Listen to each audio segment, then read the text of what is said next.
My dear students, Assalamu alaikum wa rahmatullahi wa barakatuh. Peace be upon you. Home tutor is with you. We are going to start our ruku number 26 of Surah Baqarah. As usual, I will recite first ayah of ruku 26 of Surah Baqarah. Then the Urdu translation I will read. Bismillahir Rahmanir Rahim. Yas'alunaka anish shahril harami qitalan fihi.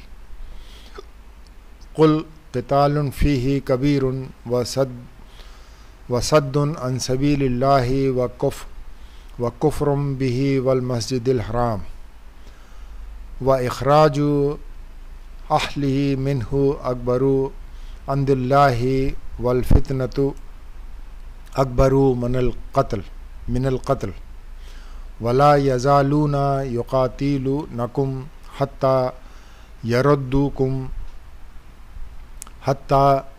يردوكم عن دينكم إن استطاعوا ومن يرتد منكم عن دينه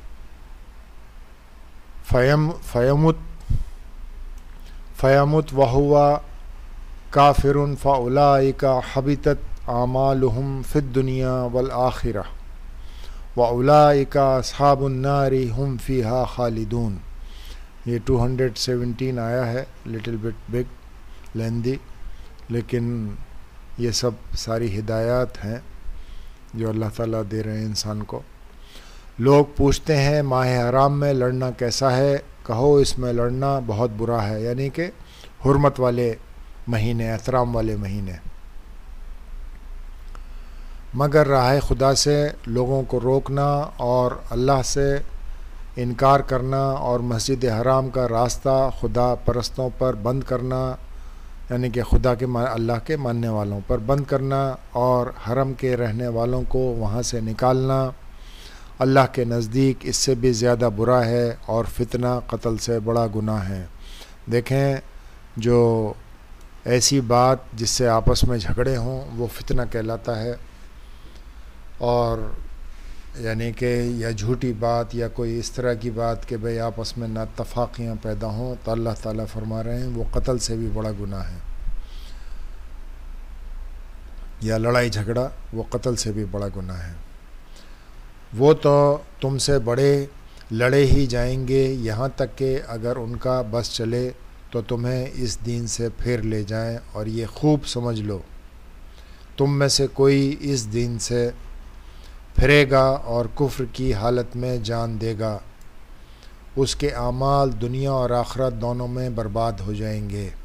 ایسے سب لوگ جہنمی ہیں اور ہمیشہ جہنم ہی میں رہیں گے. دیکھیں، یہ خاص طور سے مسلمانوں کے لیے ہے کہ یعنی کہ ایک بار اللہ پر ایمان لانے کے بعد اگر وہ کوئی دوسرا مذہب اختیار کر لے تو پھر صرف وہ جہنم میں جائے گا، اس کی بخشش معافی اس کو کبھی بھی نہیں دی جائے گی. البتہ جو لوگ ایمان لائے ہیں اور جنہوں نے اللہ کی راہ میں اپنا گھر چھوڑا اور جہاد کیا اور رحمت الہی کے جائز امیدوار ہیں، اور اللہ ان کے گناہوں کو معاف کرنے والا اور اپنی رحمت سے ان کو نوازنے والا ہے. یعنی کہ جو اللہ کی یعنی کہ اور رحمت الہی کے جائز امیدوار ہیں، یعنی کہ جو بھی اللہ تعالیٰ نے بتا دی ہیں باتیں وہ اس پر عمل کرتے ہیں، اور کبھی ان سے خطا ہو جاتی ہے تو پھر اللہ تعالیٰ ان کی خطاؤں کو معاف کر دیتا ہے. لوگ آپ سے معلوم کرتے ہیں شراب اور جوئے کا کیا حکم ہے. آپ کا مطلب محمد صلی اللہ علیہ وسلم. کہہ دو ان دونوں چیزوں میں بڑی خرابی ہے، اگرچہ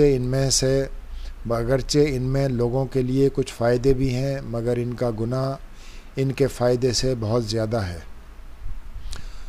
یعنی کہ شراب اور جوا جو ہے، شراب پینے میں جیسے کہ کچھ فائدے ہیں، ہاں بھائی بلڈ سرکولیٹ کرتا ہے، خون پتلا رکھتا ہے، ہاضمہ کرتا ہے، لیکن انسان جو ہے اپنا آپ کھو جاتا ہے، اپنے ہوش کھو جاتا ہے، لیور خراب ہو جاتا ہے، اور بیماریاں آ جاتی ہیں اور بہت سی.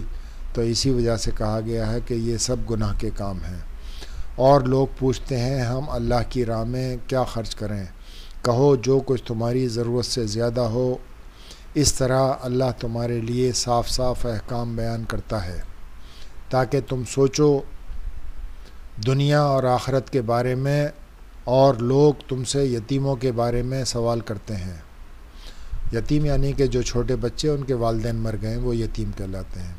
کہو ان کی بھلائی کے لیے کام کرنا بہت اچھا ہے، اگر تم اپنا اور ان کا خرچ اور رہنا سہنا اکٹھا رکھو، یعنی کہ چچا ہے، ماموں ہیں، کوئی رشتہ دار ہے اور بچوں کے نام ان کے باپ جو ہے وہ جائیداد چھوڑ گئے ہیں اور ان کو اتنی عقل اور سمجھ نہیں ہے، تو پھر اگر تم ان کی دیکھ بھال کر رہے ہو تو تم ان کے ساتھ جو ہے اپنا خرچہ، تمہارے حالات ایسے نہیں ہیں کہ اپنا ان کی دیکھ بھال کر سکو، تو انہی کی ساتھ خرچہ اپنا رکھ سکتے ہو، تو اس میں کوئی خرابی نہیں ہے، آخر وہ تمہارے بھائی ہی تو ہیں۔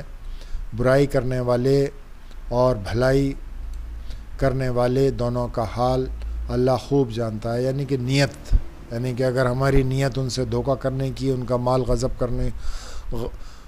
کرنے کی ہے تو پھر اللہ کو معلوم ہے، اور اگر ہماری نیک نیتی ہے ان کی مدد کرنا ہے کہ جو سمجھدار ہو جائیں، ان کی امانت ان کے حوالے کر دیں، تو وہ بھی اللہ کو معلوم ہے۔ اللہ چاہتا تو اس معاملے میں تم پر سختی کرتا، مگر وہ بااختیار ہونے کے ساتھ ساتھ حکمت والا بھی ہے۔ تم مشرک عورتوں سے اس وقت تک نکاح نہیں کرنا جب تک کہ وہ ایمان نہ لے آئیں۔ ایک مومن لونڈی مشرک عورت سے بہتر ہے، چاہے وہ تمہیں بہت پسند ہو۔ یہاں اللہ تعالیٰ نے ڈائریکٹ کر دیا ہے، اللہ تعالیٰ نے ہدایت دے دی ہے کہ کبھی بھی جو ہے وہ غیر مسلم عورت سے جو کہ مشرک ہے، یا جیسے ہندو ہیں مشرک ہیں، تو ان سے کبھی بھی جو ہے وہ شادی نہیں کرو، چاہے وہ کتنی بھی خوبصورت ہو، کتنی بھی اچھی اس کے اندر عادتیں تمہیں پسند ہوں۔